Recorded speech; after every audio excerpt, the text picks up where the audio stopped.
खंडगिरी थाना को एक सूत्रु खबर मिलला जे एमती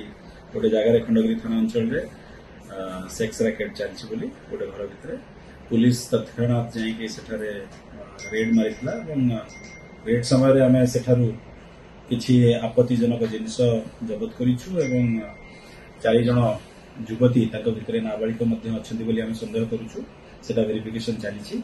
सेमान उद्धार करा जाइछि तो सेमानकर बयान बर्तमान रेकर्ड करा जाउछि बयान आधार रे ए विरुद्ध रे गोटे केस करा जिवो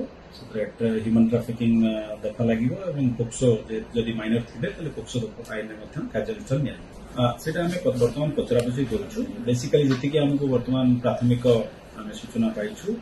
एठारे से माने देह व्यवसाय रे लिप्त करा जाइथिला तो सेमानंकु ट्राफिकिंग करा जाइथिला बोली हमको सूचना मिलुछि तो सही हिसाब रे एंगल कार्यानुष्ठान निया